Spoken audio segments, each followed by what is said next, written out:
Boa tarde, estamos aqui mais uma vez, eu, Rodrigo Tobias, secretário de Estado de Saúde do Estado do Amazonas, juntamente com a doutora Rosemary Pinto, diretora-presidente da Fundação de Vigilância em Saúde, a atualizar os dados e os números de casos suspeitos e confirmados de coronavírus no Estado do Amazonas. Doutora. Boa tarde a todos, então vamos aos números. Hoje nós temos 31 novos casos de novo coronavírus, dos quais, de um total de 260 casos. Desses, 89% são em Manaus, um total de 232 casos, e 28 casos no interior, em 9 municípios. Temos, portanto, 3 casos em Parintins, com um óbito,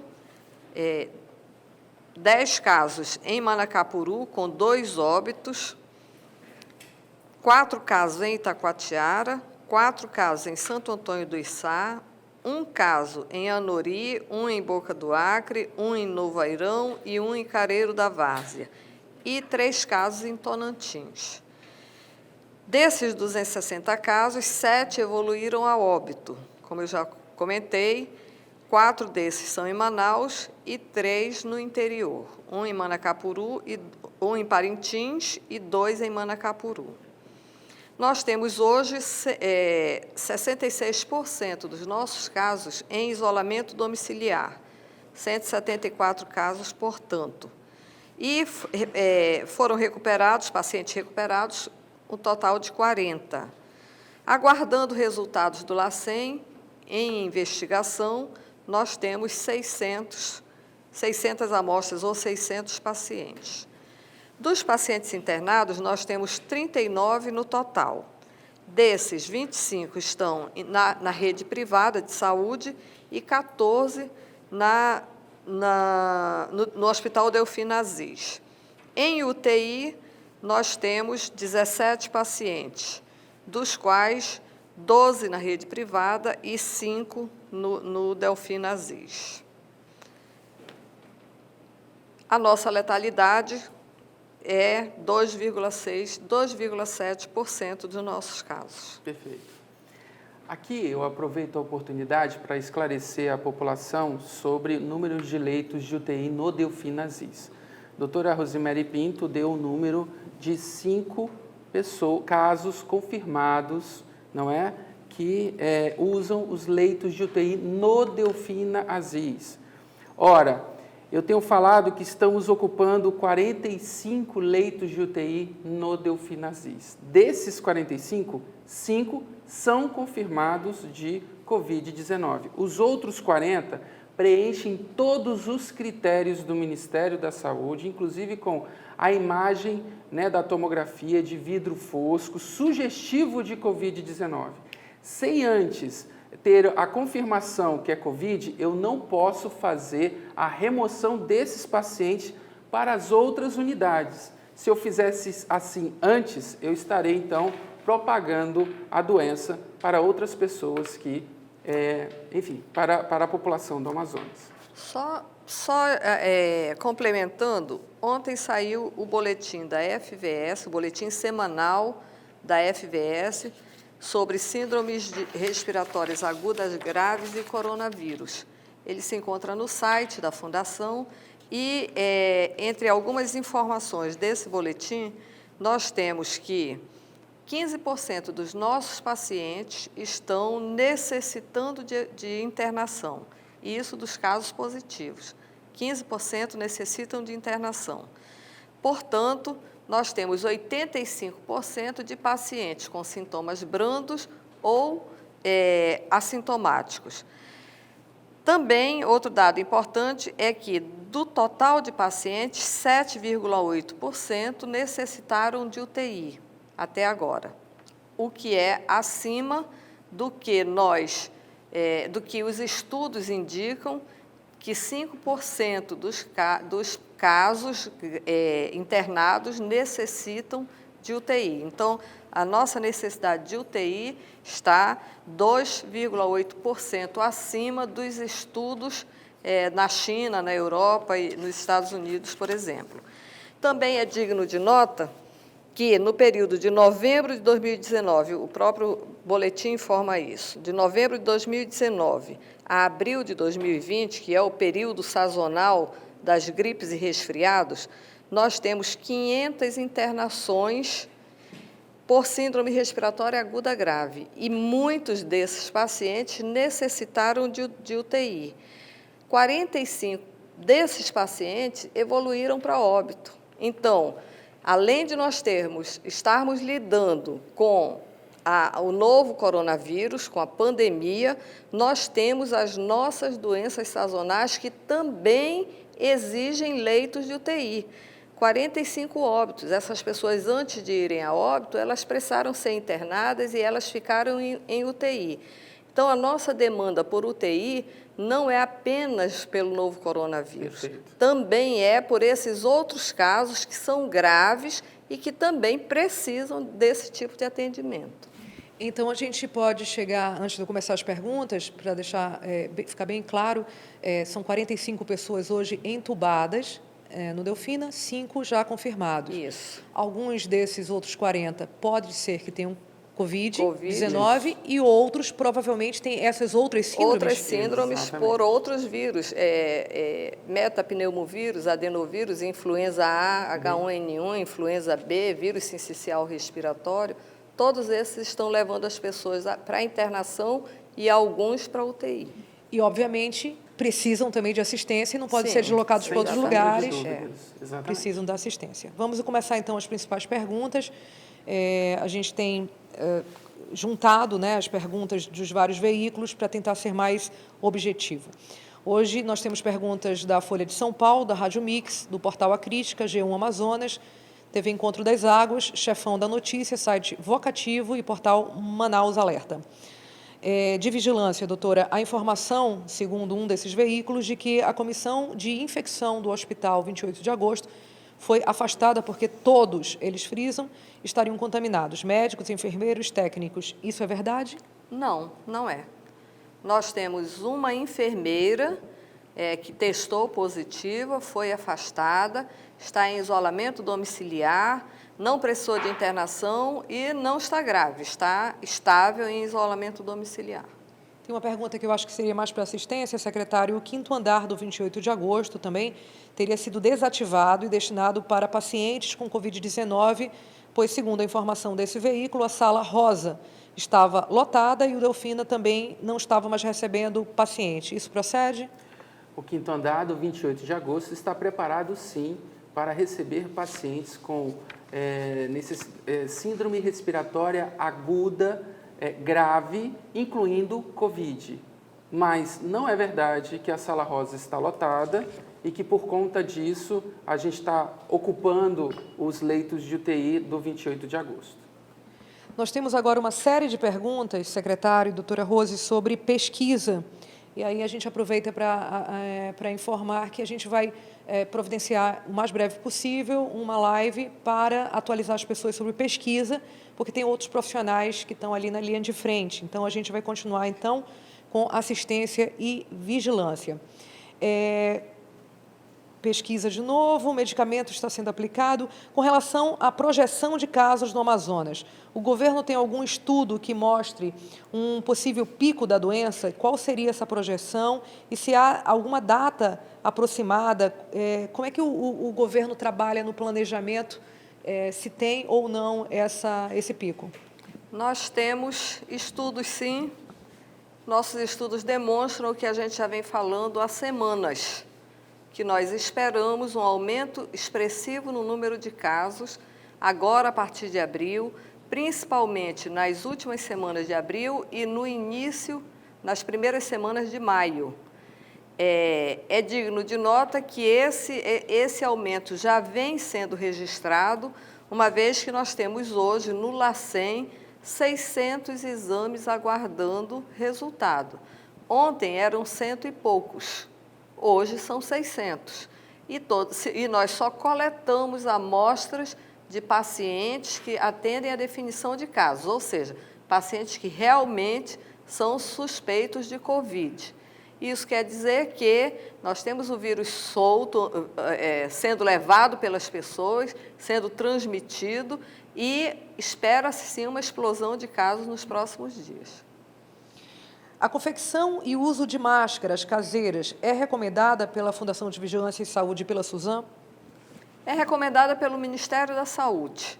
Há alguns dias, o próprio ministro Mandetta recomendou isso e qualquer um pode entrar no site do Ministério da Saúde, o saude.gov.br, e lá vai encontrar não apenas essa recomendação, mas também orientações de como fabricar as máscaras caseiras. Lembrando que essas máscaras são domésticas, são domiciliares. Profissionais de saúde não utilizam essas máscaras. Profissionais de saúde precisam utilizar máscaras cirúrgicas ou as máscaras tipo N95 ou outra similar. Dependendo do local do hospital local onde trabalha. De ação que ele está trabalhando. Existe uma pergunta agora, doutora. A senhora falou em 7 mortes. É verdade que o último boletim que nós tínhamos dado hoje de manhã eram 6. Essa morte foi informada agora há pouco. A senhora poderia falar um pouco mais sobre? Exatamente. Então, do total de óbitos notificados, nós temos 18 óbitos notificados, 7 deles foram confirmados, 8 foram descartados e 3 seguem em investigação. Esse último caso entrou agora, pouco antes de a gente iniciar essa live. É um paciente procedente de uma unidade privada, ele é residente de um município do interior, do município de Manacapuru, é um homem de 83 anos. Oficialmente, quando é que começam os testes rápidos e por onde eles vão começar? Recebemos ontem, né, o quantitativo de 9.600 testes, né, a serem utilizados para o diagnóstico de Covid. São testes clínicos, não é? Tem sua limitação, ou seja, cerca de 30% dos testes ainda dão falsos negativos, portanto, precisa, mesmo sendo casos confirmados, ainda vamos precisar, né, do resultado laboratorial, né, feito pelo LACEN. Mesmo assim, a gente entende que essa é uma ação muito importante enquanto saúde pública para a gente identificar os casos. Metade desses, utilizamos o critério populacional para dividir esses testes, então, pouco menos da metade vai para o interior, o outro restante fica na capital, e a prioridade nesse momento, recomendação técnica, é que a gente priorize, então, os profissionais de saúde, aqueles que estão na linha de frente, de fato, cuidando dos nossos doentes, e também para que a gente possa fazer a segregação, ou seja, a diferenciação daqueles pacientes que apresentam todos os sintomas de uma gripe, né, mas preenchem e atendem os critérios do Ministério da Saúde, sendo o Covid. Então, são esses dois públicos que, nesse momento, a gente vai priorizar com o uso dos testes diagnósticos. Tem uma pergunta aqui bem abrangente. Aqui o governo atribui o aumento de casos do novo coronavírus aqui no Amazonas. Já há algumas semanas, a gente vem instando para que a população fique em casa. O vírus não anda sozinho. O vírus precisa de pessoas para levá-los para lá e para cá, transmitindo de uma pessoa para outra pessoa. Portanto, se nós ficamos em casa, protegidos, isolados, nós diminuímos as chances de entrar em contato com o vírus. Agora, o que nós temos visto é que as pessoas, muitas, não estão atendendo às recomendações. Nós vemos ainda muita aglomeração de pessoas pela cidade, nós vemos muitos veículos transitando. Então, essas pessoas que estão fora do abrigo dos seus lares, da proteção dos seus lares, elas estão se expondo a contrair o vírus. O vírus, nós já vimos, ele causa danos muito severos em pessoas idosas, em pessoas que têm outras doenças de base, como hipertensão, diabetes, outras doenças cardíacas, doenças pulmonares, mas também ele afeta pessoas saudáveis. Então, não tem ninguém que esteja imune.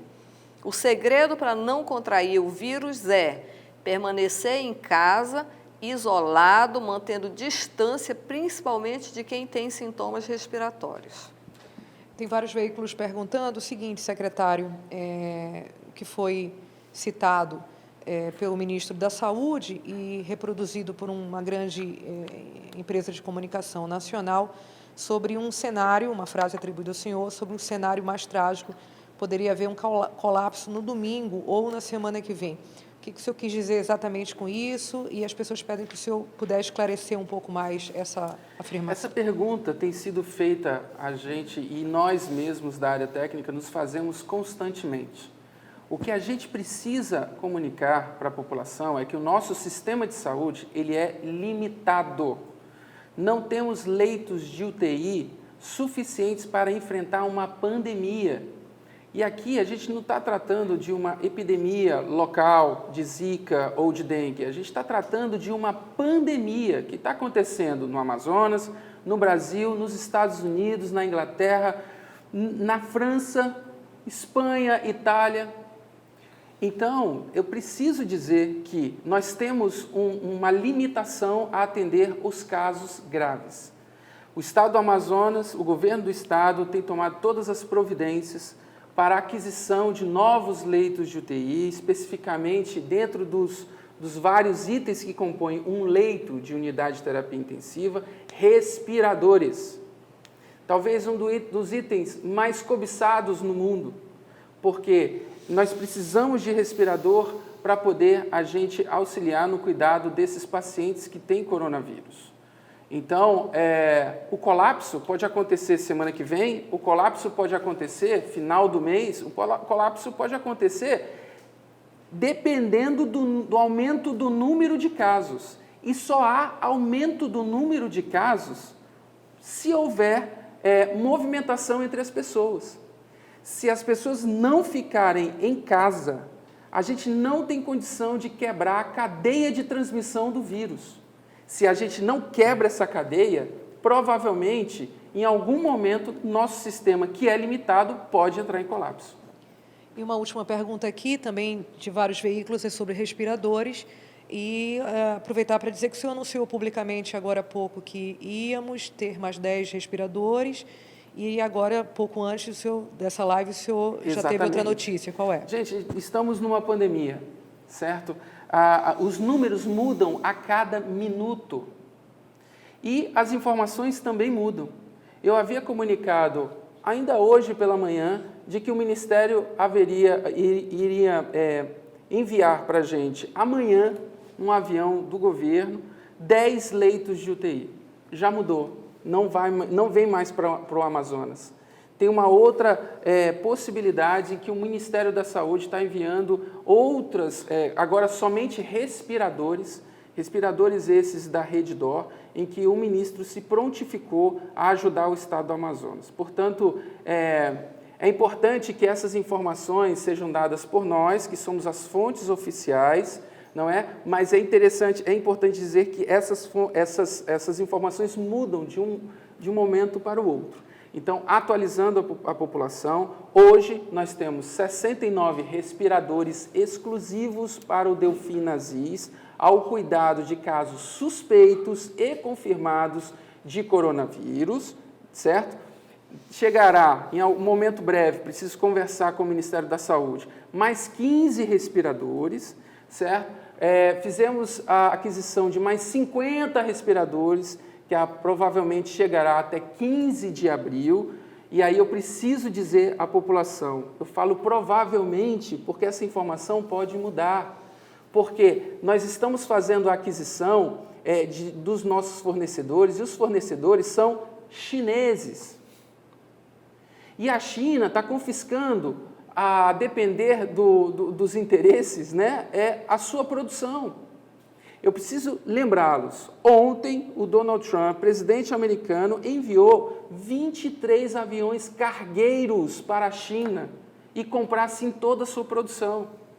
Hoje, eu afirmo a vocês, chegará até 15 de abril, chegará mais 50 respiradores.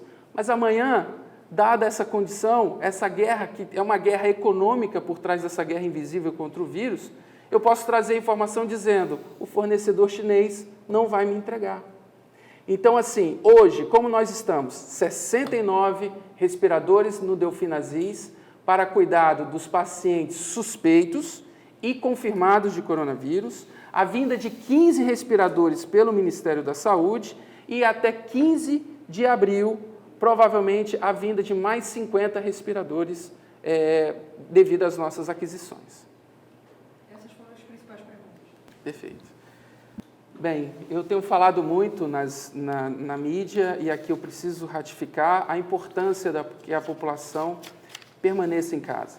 A gente está lidando com um vírus, esse inimigo é um inimigo invisível, ele não está entre nós, ele está em nós e a gente precisa evitar contatos. Precisamos evitar a movimentação das pessoas nas ruas. Somente assim a gente quebra a cadeia de transmissão dessa doença e aí a gente acha que no pico máximo da doença, que é da epidemia, que é provavelmente até a segunda semana de maio, a partir de junho, julho, a nossa vida pode retomar a nossa vida normal.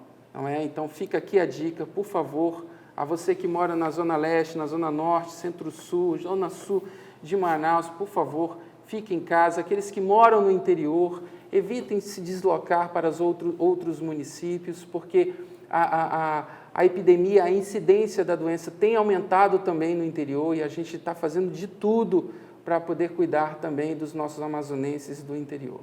Bem, é isso. Nós queremos lançar aqui um pedido para uma grande corrente do bem, uma grande corrente salvadora de vidas. Nós queremos pedir para você ser um porta-voz dessa corrente no sentido de conversar com seus familiares, com seus amigos, com seus colegas de trabalho, com seus vizinhos, com seus irmãos da igreja, no sentido de que eles todos, quer dizer, todos nós devemos evitar sair de casa. Se nós percebermos que o nosso amigo, nosso vizinho, nosso conhecido está saindo de casa desnecessariamente, vamos chamar a atenção, vamos fazer um arrazoado para evitar que essa pessoa se torne ou vítima da doença ou transmissora para alguém que está mais debilitado, que tem um sistema imunológico comprometido. Então, é necessário que todos nós nos comprometamos com essa causa, no sentido de que, se cada um fizer a sua parte, certamente nós conseguiremos controlar a disseminação desse vírus e evitar esse colapso que está sendo até anunciado pelo Ministério da Saúde na nossa rede de saúde. Faça parte dessa corrente do bem, faça a sua parte. Muito bem. E assim a gente termina a nossa live, na certeza que viremos amanhã, com novos números do coronavírus. Obrigado e até lá.